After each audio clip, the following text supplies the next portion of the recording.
Assalamualaikum warahmatullahi wabarakatuh. Welcome back to Barbar Channel. Kali ini saya akan mengangkat sebuah kisah dan pengalaman dari seorang mantan narapidana. Yang kisahnya itu menurut saya sangat-sangat memberi pelajaran untuk kalian-kalian semua yang ada di luar sana agar tidak melakukan hal-hal dan tidak ada unsur apapun, melainkan untuk memberi pelajaran buat Anda semua agar selalu berbuat baik, agar tidak melanggar hukum dan berbuat yang tidak baik. Oke, itu aja. Dan saya akan lanjut ke pertanyaan pertama saya untuk Mas Kinclong.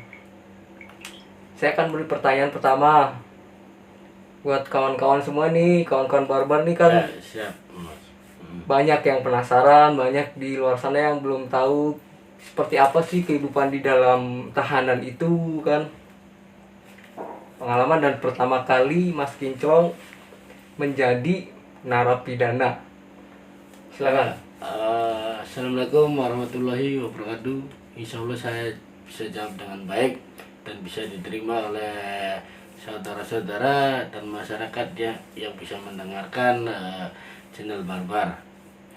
Yang pertama mungkin rasa khawatir, rasa takut dan rasa gelisah pasti ada untuk masa pertama kali menjalankan masa tahanan yang setidaknya belum saya pernah jalanin. Pertanyaannya Mas Bobi, patut saya jawab, kegelisahan pasti ada, ketakutan pasti ada. Cuman ketika saya menjalankan sesuatu yang tidak pernah saya jalankan, dan ketika saya jalankan itu semuanya baik-baik saja, dan tidak ada kata-kata yang lebih daripada orang-orang yang berbicara berlebihan tentang di dalam penjara. Semuanya baik-baik aja dan saya menjalaninya dengan baik. Oke, Mas Bobi. Oke, ada pertanyaan lagi Mas Kinclong. Di dalam itu apakah saat pertama kali Mas Kinclong menjalani sebagai narapidana, apakah pertama kali masuk, apakah di dalam itu ada seperti kalau kita misalkan sekolah ya kan, ada MOS, apakah ada seperti itu di dalam buat para narapidana? Pasti ada Mas Bobi. Untuk yang diperkenalkan, maksudnya untuk memperkenalkan diri, terus semacamnya kayak mos-mos kecil, semacamnya di sekolah-sekolah gitu. Yang ditujuin utama di dalam kamar untuk dijadikan bahan gurauan atau gimana, yang penting bisa happy semua di dalam kamar. Yang kedua, memperkenalkan diri dengan cara baik dan pekerjaannya apa, punya anak berapa dan istri berapa. Itu yang pertama kali kalau untuk masuk di dalam kamar. Mungkin itu supaya kita bisa bersosialisasi lebih cepat lah dengan yang lain, mungkin seperti itu ya yang menurut Mas Kinclong. Terus ada pertanyaan kedua saya nih, bagaimana Mas Kinclong bersosialisasi saat pertama kali Mas Kinclong sudah masuk ke kamar, sudah dapat kamar di situ, bersosialisasi dengan teman-teman baru, bagaimana rasanya kan punya teman baru? Ya, kalau untuk masalah berteman di dalam kamar itu mungkin mempunyai rasa canggung tetap ada, karena untuk sebelumnya tidak pernah mengenal satu sama lain.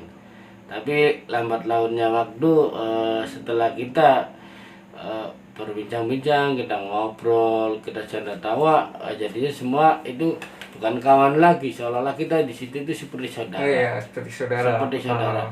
Mereka pun mengerti cara tawanya kita seperti apa, yang patut untuk ditanggapi seperti apa, dan yang tidak patut untuk ditanggapi cara tawanya itu seperti apa. Dan mereka pun pasti mengerti dengan sendirinya. Itu Mas Bobi, yang saya alamin waktu saya pertama kali masuk dalam kamar di masa tahanan tersebut. Seperti yang kita semua tahu nih, di dalam penjara, di dalam kamar itu kan tidak semuanya kasus itu sama ya kan. Ada iya, benar. kasus pembunuhan, ada kasus Yang yang lain-lain, lain lah, dan inilah lain-lain. apalah dan lain-lain sebagainya itu.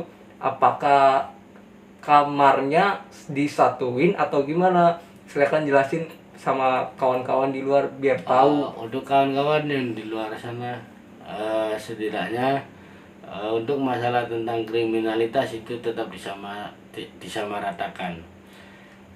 Entah pencurian, entah pembunuhan, entah bla bla bla bla bla dan lain-lainnya, tetap disamaratakan ketika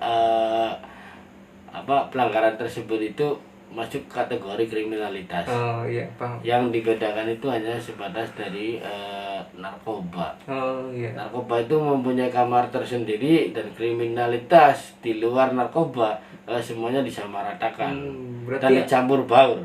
antara narkoba dan kriminal itu beda. Beda, jelas beda. Karena ada perbedaan. Narkoba, kriminalitas tetap kriminalitas. Dan ada salah satu pertanyaan yang menurut saya berat. Apakah Mas Kinclung pernah merasakan rindu atau kangen sama keluarga di rumah selama berada di masa binaan? Ya, kalau untuk tentang berbicara tentang rindu, pasti merindukan yang namanya keluarga. Yang pertama pasti merindukan dan rindu berat. Banyak hal yang tidak bisa diceritakan dan banyak hal yang tidak bisa disampaikan melalui kata-kata ketika kita merindukan seseorang yang sangat kita rindukan. Iya betul. Jadi ibaratnya kita tidak mempunyai daya dan upaya lebih ketika kita ingin bertemu seseorang yang sangat saya rindukan. Secara tidak langsung ya hanya saya mendoakan yang terbaik, semoga yang saya rindukan itu baik-baik dan sehat selalu yang Iya luar betul, sana. betul.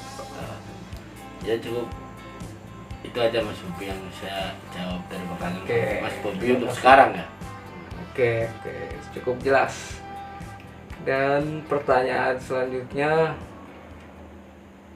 apakah warga binaan atau narapidana yang sedang melakukan hukumannya di dalam, melaksanakan hukumannya di dalam, Menjalankan hukum. iya, menjalankan hukumannya di dalam, dan dia berbuat salah lagi, berbuat onar lagi di dalam, apakah dia mendapat hukuman lagi dari sanksi lagi dari polisinya, dari pihak lapasnya? Kalau untuk menjelaskan masalah masa-masa tahanan, ketika orang yang sudah divonis terus membuat onar di dalam lapas, itu tetap mendapatkan sanksi. Ketika seseorang menjalankan atau mengajukan masa program untuk pulang lebih cepat, atau CP cuti bersyarat, atau PB, itu wajib menjalankan masa program yang udah diarahkan sama petugas lapas tersebut. Tapi ketika petugas lapas tersebut itu mengiyakan bahwa saudara binaan tersebut itu diterima untuk menjalankan masa-masa proses untuk pulang lebih cepat, bisa diterima. Ketika dia masa tahanan melakukan kesalahan atau membuat onar tersebut, itu kesalahan program tersebut itu bisa dicabut. Jadi dia itu menjalankan dengan masa hukuman yang sesuai apa yang dikatakan oleh majelis hakim dan pengadilan yang tersebut. Apa di dalam penjara itu ada kamar-kamar yang khusus buat narapidana yang berbuat onar lah di situ, berbuat onar kembali di dalam penjara? Jelas ada, karena di dalam penjara pasti ada penjara. Yang namanya di dalam penjara ada penjara.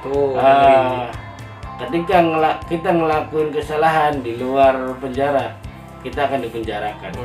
Dan ketika kita dipenjarakan, kita membuat onar di dalam penjara, kita bisa dipenjarakan lagi karena di dalam penjara ada penjara.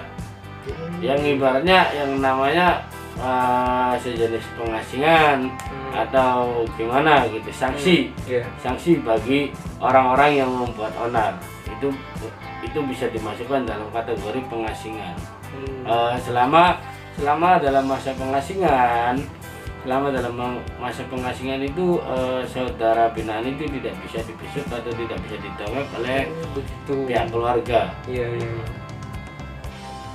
Jadi buat kawan-kawan jangan sampai lah, karena yang menurut kalian kalian berbuat kriminal di luar, kalian pikir di dalam penjara itu pasti ada penjara. Yang udah merasakan nih di dalam penjara ada penjara. Jadi buat kalian jangan sampai lah. Dan itu benar adanya. Itu benar, pasti ada. Jangan sampai lah kayak gitu. Dan buat pertanyaan selanjutnya, apa sih yang Mas Kinclong kerjain sehari-hari selama di dalam lapas atau di dalam rutan tersebut? Kegiatan apa aja yang dikerjakan Mas Kinclong? Jadi gini Mas Bobi, selama kita di dalam penjara itu bukan berarti kita itu penjahat, bukan berarti kita itu orang-orang yang tidak wajib untuk dibina. Semuanya dibina untuk menjadi lebih baik.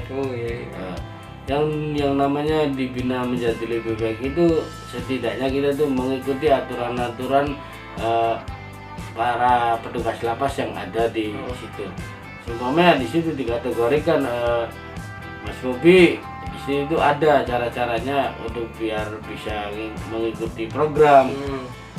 Semuanya dikategorikan kayak ikut pengajian, ikut di pesantren, ikut dikerjakan semuanya sebagai pembuatan kreativitas tentang apa atau apanya. Itu diambil angka positifnya dari petugas-petugas lapas yang menyesuaikan hal-hal tersebut yang patut warga binaan untuk menuruti peraturan yang ada di situ. Iya, sudah cukup jelas. Dan satu lagi, apakah di dalam itu ada tempat buat kita menyalurkan hobi kita? Misalkan kita kan bakat dan hobi kita lah. Misalkan kita punya hobi, kita kan pasti punya lah hobi. Ada yang bermain bola, ada yang punya hobi nyanyi, bermain musik. Apakah di dalam itu ada tempat wadah untuk menyalurkan hobi kita di dalam? Ada. Itu tergantung dari warga-warga binaan yang ingin mengajukan aspirasinya kepada petugas-petugas lapas tersebut. Seumpamanya Mas Bobi itu kemampuannya di mana dan kreativitasnya seperti apa, Mas Bobi wajib mengajukan semuanya, Pak, kita ngikut aktivitas seperti hal-hal tersebut. Seumpamanya kayak kata organ atau ibaratnya gimana. Nanti ketika Mas Bobi aspirasinya diterima oleh petugas lapas, Mas Bobi nanti diturut sertakan. Diturut sertakan dalam arti Mas Bobi semuanya bisa main musik. Mas Bobi nanti dimainkan musik dengan warga binaan yang lainnya. Sesuai hobi ya. Sesuai hobi. Kayak bermain voli, kayak main bola, terus ya pengurus seperti apa, semuanya kebersihan atau gimana, semuanya pasti ada kegiatan di dalam penjara. Berarti ada lapangan wadahnya itu ada di dalam. Ada. Setidaknya warga tahanan itu setidaknya dijadikan untuk lebih baik daripada masa-masa yang sebelumnya. Gitu. Paham. Oke, kita sekarang ke pertanyaan terakhir ya. Pengalaman dan kesan selama menjadi warga binaan buat Mas Kinclong. Kasih penjelasan buat teman-teman Barbar Channel supaya dapat pelajarannya, yang positif, yang negatif dibuang. Oke, silakan. Pesan moral. Pesan moralnya untuk adik-adik saya, untuk saudara-saudara saya, dan untuk lingkungan hidup saya yang ada di ruang lingkup di sini. Jangan pernah melakukan kesalahan kalau menurut Anda itu salah. Jangan pernah melakukan kebenaran yang belum tentu menurut orang itu benar. Nilailah diri sendiri ketika menurut tidak ada itu benar, karena belum tentu orang lain menilai Anda selalu benar. Tetap berperilaku baik, karena kebaikan tidak akan pernah ternilai. Kesalahan tetap akan menjadi fatal ketika Anda melakukan satu kesalahan yang buruk. seburuk apapun kesalahan Anda tetap ternilai, sampai kapanpun Anda tetap buruk, karena kebenaran tidak akan pernah terungkap, karena Anda tidak pernah menjalankan kebenaran sebanyak apapun kebenaran yang Anda jalankan untuk menjadi lebih baik kepada masyarakat atau kepada pribadi masing-masing. Pokoknya jangan pernah melakukan kesalahan yang di luar undang-undang yang sudah dibuat oleh pihak yang berwenang. Tetap ikuti aturan, ikuti aturannya dan nikmati hasilnya. Disitulah Anda akan menjadi orang yang lebih baik daripada orang-orang yang munafik. Sepertinya udah cukup sekian ya, udah jangan terlalu dalam lah. Kita udah cukup dalam mengulas pengalaman dan seperti apa kehidupan di dalam penjara bersama narasumber kami Mas Kinclung. Untuk kalian semua, pelajaran yang sangat luar biasa. Menurut saya ini pelajaran yang sangat luar biasa. Sekali lagi saya paparkan buat kalian semua, jangan ambil yang negatifnya, ambil positifnya. Saya membuat video ini hanya untuk memberi pelajaran dan memberi contoh yang baik buat kalian. Yang tidak baik jangan dicontoh, oke? Oke, dan buat kalian semua, dari pesan dari tim kami Barbar Channel, kalian harus tetap mematuhi protokol kesehatan, pakai masker dan cuci tangan, oke? Biar kita selalu sehat dan selalu dalam lindungan Allah, dijauhkan dari segala penyakit, agar kita semua sehat walafiat, oke? Jangan pernah kemana-mana, tetap di Barbar Channel, karena Barbar Channel akan memberikan konten-konten yang logistik dan lebih baik untuk semuanya. Oke, sampai jumpa Barbar Channel.